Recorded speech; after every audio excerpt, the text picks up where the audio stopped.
ঢাকনা বন্ধ মলাই মাছের চচ্চড়ির জন্য আমি এখানে হাফ কেজি মলাই মাছ ভালোভাবে কেটে পরিষ্কার করে ধুয়ে নিয়ে নিয়েছি। তারপরে এখানে আলু বেগুনের কুচি দিয়ে দিয়েছি। তারপরে 2 টেবিল চামচ সরিষার তেল, 1 চামচ রসুনের পেস্ট, হাফ চামচ হলুদের পেস্ট, তারপরে 2 চামচ হলুদের গুঁড়া, 1 চামচ মরিচের গুঁড়া, 1 চামচ ধনে গুঁড়া, 1 চামচ জিরার গুঁড়া ও পরিমাণ মতো লবণ দিয়ে দিয়েছি। দিয়ে তারপরে এখানে হাফ কাপ পেঁয়াজ কুচি দিয়ে দিয়েছি। তারপরে একটি টমেটো কুচি কুচি করে দিয়ে দিয়েছি, ধনেপাতা কুচি দিয়ে দিয়েছি, 4-5টা কাঁচামরিচ দিয়ে দিয়েছি। তারপরে ভালোভাবে মেখে নিতে হবে।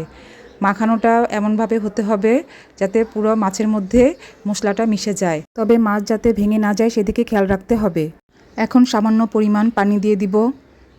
পানি দিয়ে আমি ঢাকনা দিয়ে ঢেকে দিব। ঢাকনাটা আর খোলা যাবে না, এর জন্য এর নাম হয়েছে ঢাকনা বন্ধ মলাই মাছের চচ্চড়ি। এখন আমি চুলার মধ্যে বসিয়ে দিব, তারপর চুলাটা ধরিয়ে দিব। মিডিয়াম লো আছে আমি রান্নাটা করে নিব। এই মুহূর্তে আর ঢাকনা খোলা যাবে না, একবারে রান্না শেষ হলে ঢাকনাটা খুলতে হবে। এই যে আমার হয়ে গেছে ঢাকনা বন্ধ মলাই মাছের চচ্চড়ি।